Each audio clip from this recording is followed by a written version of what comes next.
नमस्कार दोस्तों, दरोड़ा the vision YouTube channel पर आप सभी का स्वागत है। मैं एसके सैनी। आइए हम सभी लोग देखते हैं कि आगामी दिसंबर को जो पेपर होने वाले हैं उसमें सीडीपी के क्वेश्चन कैसे पूछे जाएंगे। अगर आपको सीडीपी की समझ हो जाएगी तो बाकी की जो पेडागोगी है आसानी से निकाल सकते हैं। इसी सीडीपी के संदर्भ में हम लोग पहला क्वेश्चन शुरू करते हैं। पहला क्वेश्चन देखते हैं क्या है। कहता है समावेशन की संस्कृति को किससे बढ़ावा मिलता है। समावेशी का मतलब क्या होता है कि जिसमें नॉर्मल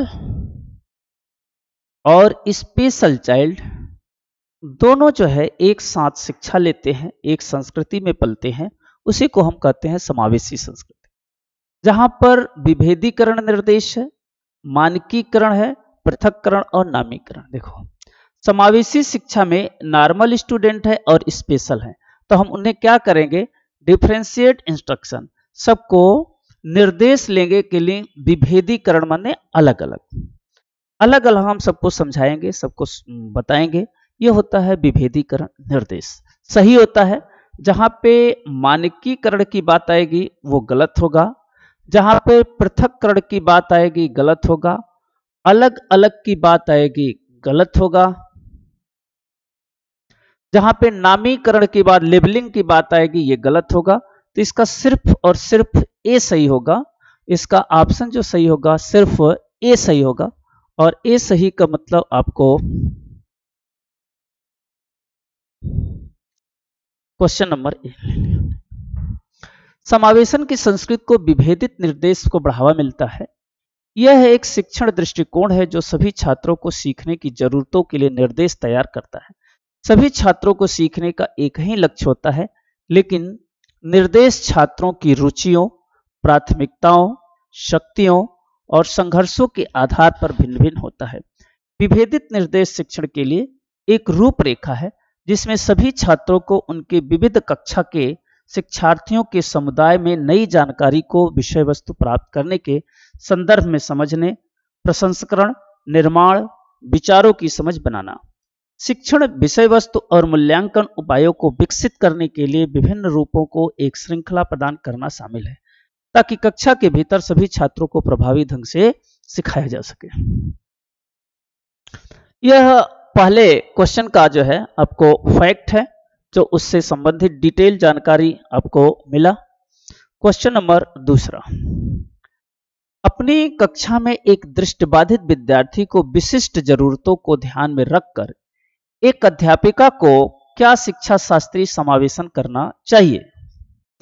ठीक है, यहां पर क्या है, दृष्टिबाधित बालक। तो दृष्टिबाधित बालक है तो क्या समावेशन करना चाहिए, दृश्यक प्रस्तुतिकरण। जब इसको दिखाई नहीं पड़ेगा और दिखाईकरण का प्रस्तुतिकरण करेंगे तो क्या होगा, वो देख ही नहीं रहा है, तो कोई भी प्रेजेंटेशन करिए, ऑडियो विजुअल, सुनेगा ना, देखेगा नहीं।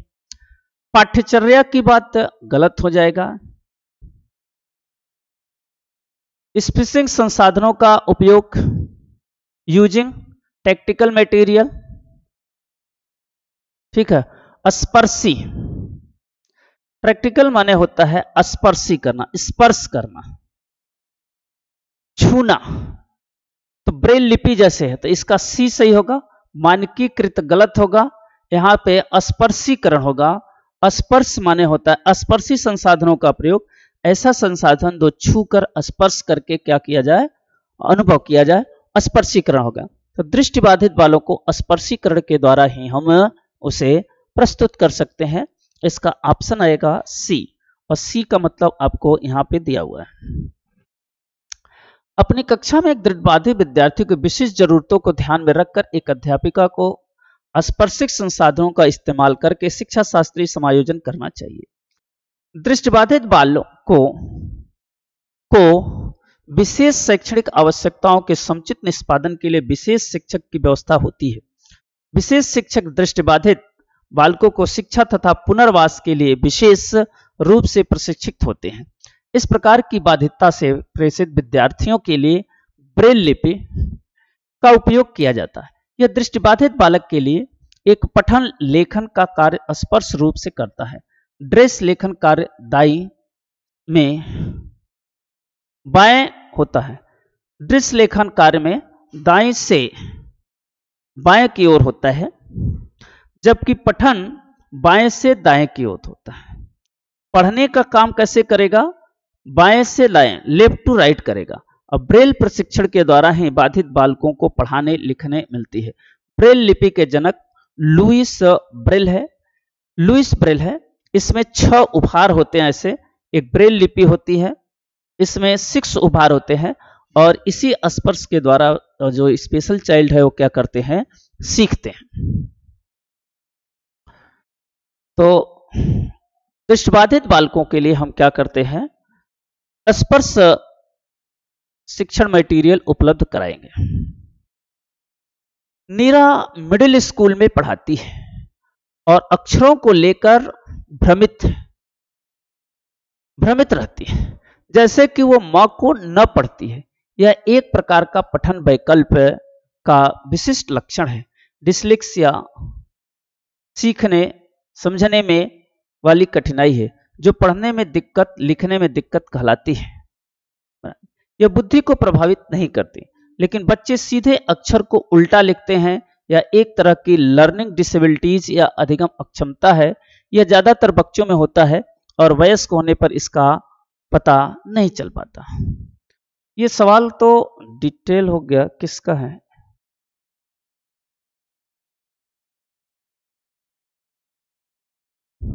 ठीक है।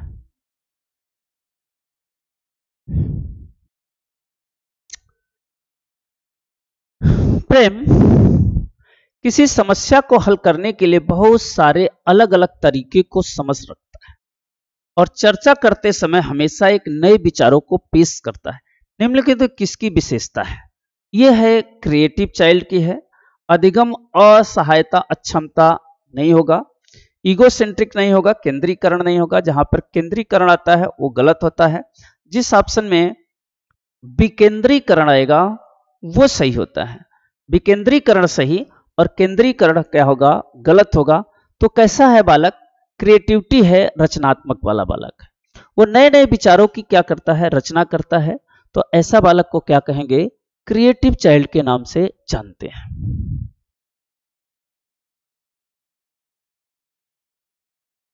प्रेम किसी समस्या को हल करने के लिए बहुत सारे अलग अलग तरीकों को समझ रखता है और चर्चा करते समय हमेशा एक नए विचारों को पेश करता है। यह रचनात्मकता, क्रिएटिविटी की विशेषता है। गिलफोर्ड के अनुसार रचनात्मक बालकों में प्रायः सामान्य गुण होते हैं। जो क्रिएटिव चाइल्ड होते हैं उसमें क्या होते हैं? प्रायः सामान्य जो है व्यवहार होते हैं। उनमें न केवल मौलिकता का गुण होता है, वरन उनमें लचीलापन, प्रवृत्ता, प्रेरणा, संयम की योग्यता पाई जाती है। स्टेन के अनुसार रचनात्मकता वह कार्य है जिसका परिणाम नवीन हो और किसी समय किसी समूह द्वारा उपयोगी एवं संतोषजनक रूप में स्वीकार किया जाना चाहिए। क्रिएटिव होता है बालक, जब क्रिएटिव होता है तो नए नए विचारों को, नए नए चीजों को क्या करता है? वो पेश करता है।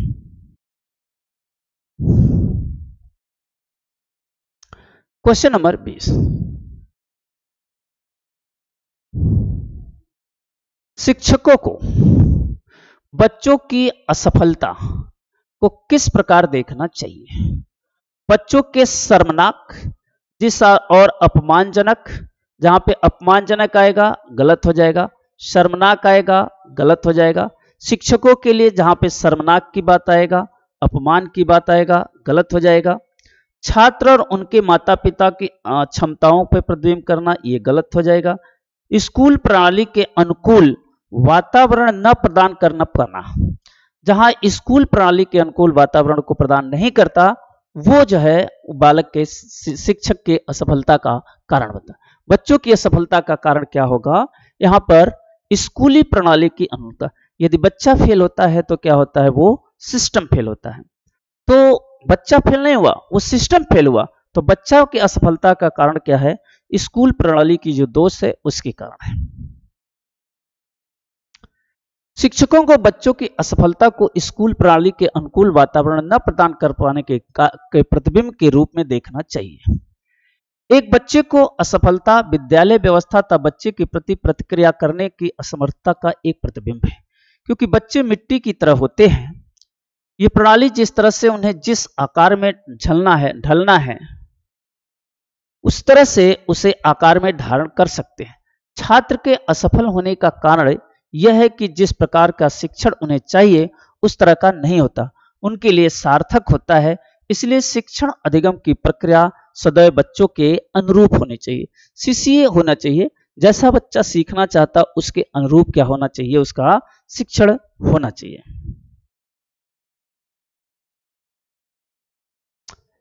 सक्रिय जुड़ाव को निम्नलिखित में से किसमें नहीं दिया गया? यहां पे नहीं पूछा है, प्रश्न पूछकर रोट मेमोराइज रट करके जो है यह एनसीएफ 2023 क्या करता है, मना करता है। 2023 जो है रटना खोजना सही होता, संवाद भी सही होता, प्रश्न पूछना सही होता है। रोट लर्निंग रोट मेमोराइजेशन ये गलत होता है, इससे बच्चों का सक्रिय जुड़ाव नहीं होता।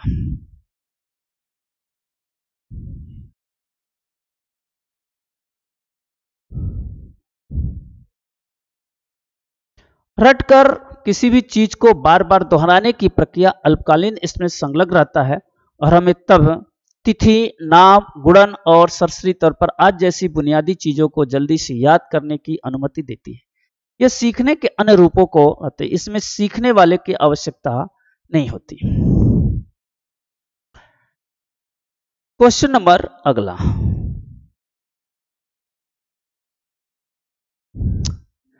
अपनी कक्षा में एक दृष्टिबाधित विद्यार्थी की विशिष्ट जरूरतों को ध्यान में रखकर एक अध्यापिका को क्या शिक्षा शास्त्रीय समायोजन करनी चाहिए? दृश्य प्रस्तुतिकरण का प्रावधान होना चाहिए। सख्त पाठ्यक्रम, यह सख्त शब्द है, रिजिड ही गलत है। स्पर्शीकरण क्रिटिकल मटेरियल, मानकीकृत गलत होगा। एक दृष्टिबाधित बालक है, एक अध्यापक को इसे क्या करना चाहिए? स्पर्श संसाधन का उपयोग करना चाहिए। ये लग रहा है कि पहले क्वेश्चन आ चुका है, ये स्पर्श संसाधन, ये क्वेश्चन था 18। नीरा मिडिल स्कूल में पढ़ाती है, अक्षरों को लेकर भ्रमित है, जैसे प को न पढ़ती है। यह किस प्रकार का है? यह डिस्लेक्सिया है, यह पठन संबंधित बीमारी है, यह पठन संबंधित बीमारी है, डिस्लेक्सिया। क्वेश्चन नंबर अगला,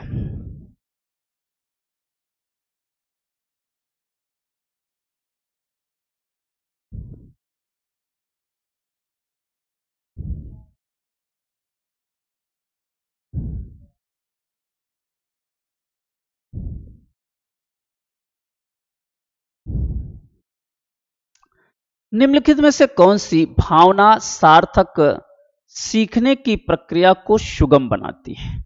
भय गलत होगा, जॉय खुशी सही होगा, एंग्री क्रोध गलत होगा और वरी चिंता ये भी गलत होगा। बच्चों को सीखने में सबसे अधिक कौन बनाएगा? खुशी। इंजॉय रहेगा, खुशी रहेगा तो बच्चा क्या करेगा?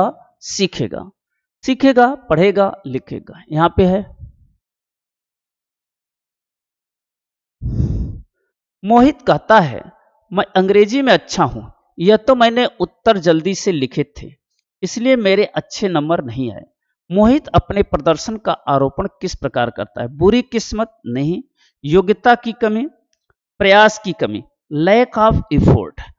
मेरा जो है प्रयास में क्या है? कमी है, लेकिन हमारा नंबर अच्छा आना चाहिए और मैंने क्या किया है? उसे जल्दी से लिखा था, तो उस क्या किया? उसके प्रयास में कमी है।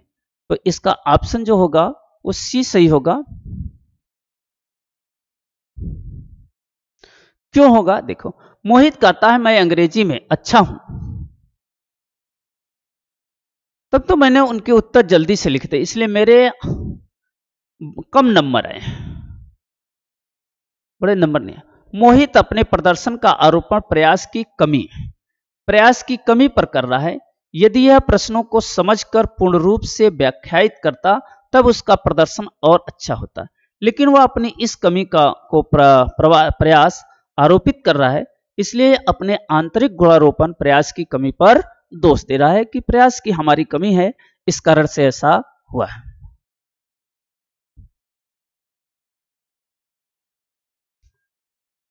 वह प्रक्रिया जिसके माध्यम से हम अपने उद्देश्यों को प्राप्त करने के लिए अपने विचारों, व्यवहारों और भावनाओं को क्रियाशील करते हैं, बनाए रखते हैं, कम कहलाती है। वह प्रक्रिया जिसके माध्यम से हम अपने उद्देश्यों को प्राप्त करने के लिए अपने विचारों, व्यवहारों और भावनाओं को क्रियाशील करने और बनाए रखते हैं, कम कहलाती है सेल्फ रेगुलेशन, एसिमुलेशन आत्मसात, इंटरसब्जेक्टिव अंतर्वस्तुकरण, एडाप्टेशन अनुकूलन।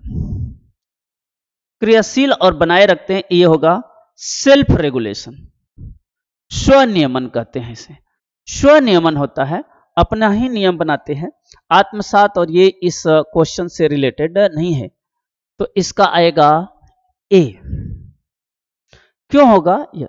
अपने उद्देश्यों को प्राप्त करने विचारों, भावनाओं, क्रियाशील निगमन स्तर संदर्भित करते हैं अनुसार अपने स्वयं के व्यवहार, अपने जो है सेल्फ रेगुलेशन, स्वयं के व्यवहार को प्रभावित करते हैं।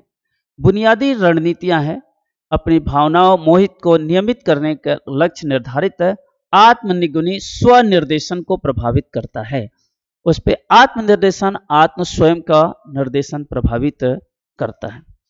क्वेश्चन नंबर अगला, एक शिक्षक प्रत्यक्ष अनुदेशन की विधि द्वारा बच्चे को जटिल अवधारणाओं को सबसे प्रभावी ढंग से मदद कर सकता है। यह है, एक शिक्षक प्रत्यक्ष अनुदेशन की विधि द्वारा बच्चों को जटिल अवधारणाओं को सबसे प्रभावी ढंग से मदद कर सकता है। बच्चे सबसे प्रभावी तरीके से सीखते हैं जब वे निष्क्रिय होते हैं। निष्क्रिय शब्द जहां आएगा गलत हो जाएगा, जटिल अवधारणा गलत हो जाएगा, ए और आर इसका दोनों गलत होगा। इसका जो गलत होगा ए और आर दोनों गलत हो जाएगा। जहां पे जटिल अवधारणा है वो गलत होगा, और जहां पे अगला क्वेश्चन देखते हैं इसके बारे में।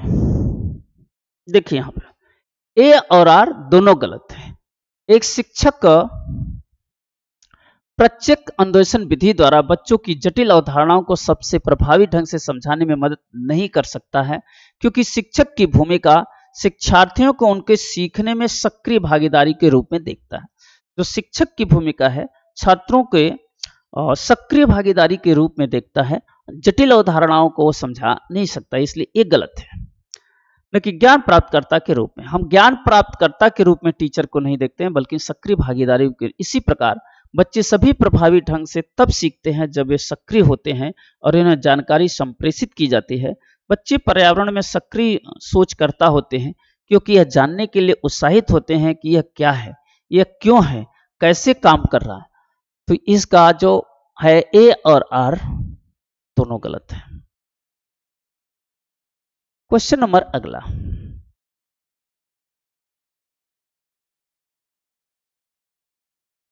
समावेशन को बढ़ावा देने के लिए एक सामाजिक सांस्कृतिक कक्षा में प्रभावी शिक्षा शास्त्रीय प्रणाली क्या है? ठीक है ना। समावेशन को बढ़ावा देने के लिए एक सामाजिक सांस्कृतिक कक्षा में प्रभावी शिक्षा शास्त्रीय प्रणाली क्या है? अधिगम के लिए सार्वभौमिक अभिकल्पना डिजाइन का क्रियान्वयन हो सकता है। योग्यता के आधार पर बच्चों का नामीकरण और पृथक्करण, जहां पर पृथक्करण आएगा वो गलत मार्क के आना है। आर्थिक स्थिति जहां आएगी, जहां इकोनॉमिकल की स्थिति आती है, यहां भी पृथक्करण की स्थिति आती है, गलत हो जाएगा। बच्चों के अंकों के लिए पढ़ाना, नंबर के लिए पढ़ाना, ये गलत हो गया। तो इसका सबसे सुटेबल आंसर आएगा, फर्स्ट आंसर दिखाई पड़ेगा। तो इसका सबसे फर्स्ट आंसर दिखाई पड़ेगा। इसके बारे में कुछ जो है फैक्ट भी देखते हैं, यहां पे देखते हैं। समावेशन को बढ़ावा देने के लिए एक सामाजिक सांस्कृतिक कक्षा में प्रभावी शिक्षण शास्त्रीय प्रणाली अधिगम के लिए सार्वभौमिक अभिकल्पना डिजाइन का क्रियान्वयन करना चाहिए। यह सम्मान और अपनेपन के रूप में समाज और संस्कृति को बढ़ावा देता है। यह व्यक्तिगत अंतरों के बारे में जानने और उन्हें स्वीकार करने का अवसर भी प्रदान करता है। यह सभी बच्चों को एक दूसरे के साथ मित्रत्व विकसित करने का अवसर देता है। तो इस तरह से हम लोगों ने आज जो है सीडीपी के कुछ क्वेश्चन को डिस्कशन किए, जिसमें आपको कई ऐसे वर्ड हैं जो आप देखते ही मार सकते हैं ये सही ऑप्शन होगा या गलत होगा। तो इस तरह से हम लोगों ने आज कुछ क्वेश्चन का डिस्कशन किया। फिर इसी तरह के क्वेश्चन को लेकर मिलते रहेंगे। तब तक सभी लोगों को धन्यवाद।